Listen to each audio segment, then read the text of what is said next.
حياكم الله مشاهدينا من جديد. مدارس الفن تتنوع وتختلف، لكن بمعظمها توثق الفن عبر ألوان أو ألحان، وكلها تحتاج إلى قواعد أساسية تبنيها لتنتج نتاجات تسعد العين والحواس كلها. طلال فعلا يا بشاير، ولعل الرسم على الجدران فن مهم، واللي يعرف بالفن الجرافيتي، واللي أبدع فيه الفنانين في تخطي الورق، وهو من الفنون التي عرفتها الشعوب قديما، حيث كانت وسيلتهم للتعبير عن أفكارهم وآرائهم بحرية من دون قيود. واليوم بنستضيف أحد رواد هذا الفن، الرسامة نادرة حجار. يا هلا ومرحبا فيك في مسا الإمارات. حياك الله، نورتينا. شكرا حبيبي، شكرا. الله يسلمك. الفنانة والرسامة نادرة، كل فن له هوية معينة، فما هي هوية هذا الفن اللي أنت تمارسيه عبر الرسم على الجدران؟ الرسم على الجدران هو رسم من نوع آخر، يعني أنا برأيي أنه هو فكرة كتير كبيرة. نعم. تنطرح للجمهور بطريقة مختلفة. يعني أنت لما تكون ماشي بالشارع وشايف جدار كتير كبير مرسوم عليه رسمة محددة، فأنت الفكرة بتكون منتشرة في كل هذا الشارع، وأفكارك عم بتشوفها كل الناس بدون ما تحكي أي كلمة. فبحس أنه هي وسيلة حلوة للتعبير. شو الاختلاف بينه وبين الرسم على الورق، ومن أصعب تحسين؟ الرسم على الورق هو بيحتاج تركيز على نقطة محددة بمقياس محدد، ولكن الرسم على الجدار أنت في عندك مساحات مفتوحة كبيرة قدامك، وفيك تضيفي عليها التفاصيل بطريقة أكبر. ممكن أصلا التفاصيل نفسها تكون مبسطة بشكل أنك تشوفي اللوحة كاملة، ولكن بشكل أنعم. احنا قاعدين نشوف أعمالك معنا على الشاشة، وأفكارك الغريبة بالرسم على الجدران. كلمينا عن هاي اللوحة نادرة. هاي اللوحة أنا عدا أنه فنانة، كمان بشتغل كمعلمة بمدرسة بدبي. فحبيت أعمل شيء عن الدايفرسيتي، اللي هي التنوع الجنسيات الموجودة في أرض الإمارات. كما نعرف أرض السلام والتسامح والجنسيات المتنوعة. فاخترت عدة أشخاص من طلابي. طالب مثلا بيكون من آسيا، طالب من أوروبا، طالب من روسيا، عربي، إماراتي أو شيء. ضفتهم بطريقة أنه كمان تكون لها علاقة بالمواد اللي بدرسها مثلا في أو الموجودة في المدرسة، مثل الميوزك والآرت والساينس وهالأشياء. نعم، رائعة. خلينا نشوف اللي بعدها. الرسمة اللي بعدها ما شاء الله عليك. أنا أشوف إنه ما شاء الله تهتمين بالتفاصيل وكأنها على ورقة، يعني مع أن الصعوبة حجم الحائط ممكن اللي ترسمين عليه. كيف تقومين بهذا الموضوع؟ هلا في كتير تكنيكات لحتى تعمل هاي الأشياء.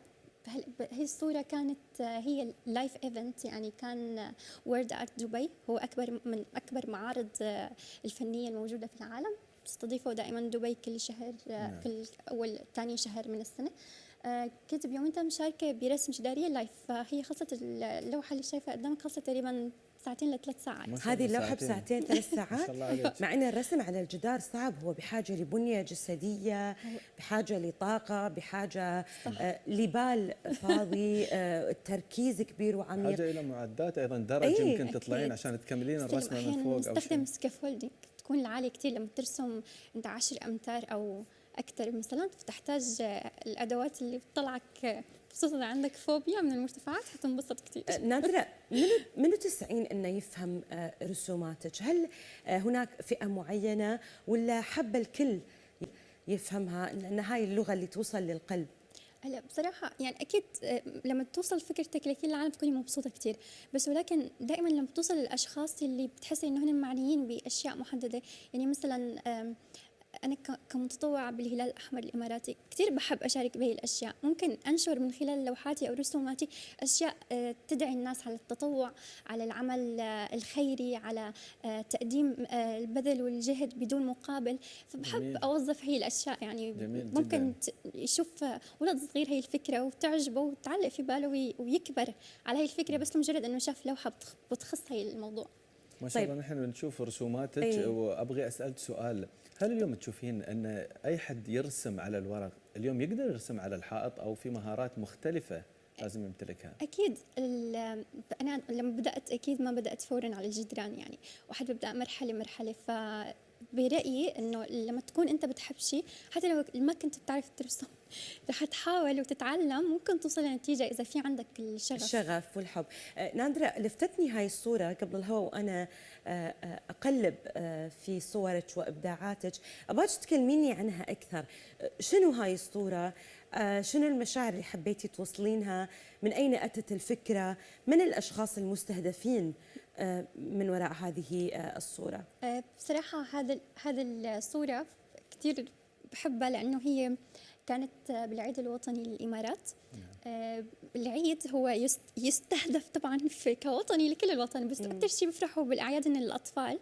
فحاولت أرسم خجل البنت الإماراتية والمجوهرات تبعها والأشياء زي الإماراتي والتقليدي، وإضافات هيك بسيطة مع العلم، ونتبين إنه هي مبسوطة وفرحانة ومحتفلة أنت عشان تتأكد من هذه الإبداعات والأنامل الجميلة، شوف إيدين نادرة إيدها كلها ألوان يعني. حاولت كثير إنه أروح لا شوفي أبدا شكلك بالعكس. كنتي ترسمين اليوم قبل ما تيجي. لا هذا الشغف، هذا الحب الحقيقي اللي نتكلم عنه اليوم، عن موهبة تجلس أمامنا. خلونا نشوف الصورة الثانية مع بعض ونتكلم أكثر نادرة عن هذا الفن وهذا العالم وهذا المجال. اخترتي الرسم على الحائط، شعرتي نفسك فيه أكثر، بالتالي أيضا نلاحظ أنك أنت ترسمين مش فقط على الحائط، حتى على السيارات.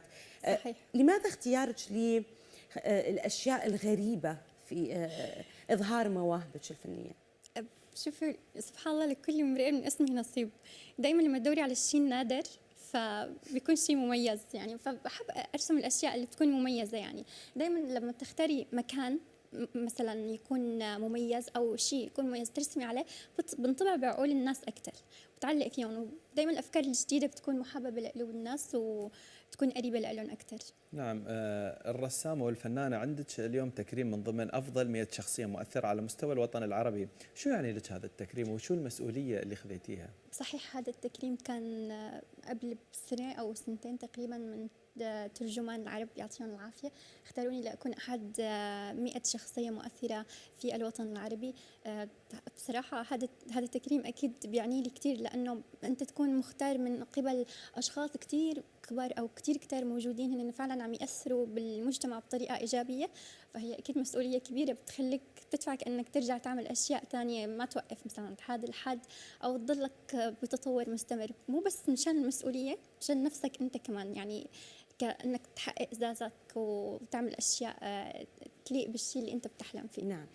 تشاركين كثير بالأنشطة المجتمعية نادرة، هل تواجدك في هذه الأنشطة يعطيك أفكار إبداعية جديدة؟ هل يلهمك دائما لابتكارات نادرة ومختلفة أنت تحبينها؟ أكيد لما بتكوني متواجدة مع أشخاص بيساهموا بالمجتمع بطريقة أو أخرى، هذا الشيء أكيد رح يفيدك أنك تكتسبي مهارات جديدة ويكون عندك أفكار جديدة، وبالتالي تستخدميها بمجالك. يعني دائما لما بتكوني موجودة في مكان مبذول فيه العطاء، هذا الشيء بيحفزك أنك تكوني أنت نفس السوية. نعم. جميل. نحن دوم نلاحظ أنك أنت تجسدين مثلا الرسومات الاعتبارية، الشخصيات الاعتبارية في رسوماتك، هل هذا يعطيك مسؤولية أكبر؟ أكيد.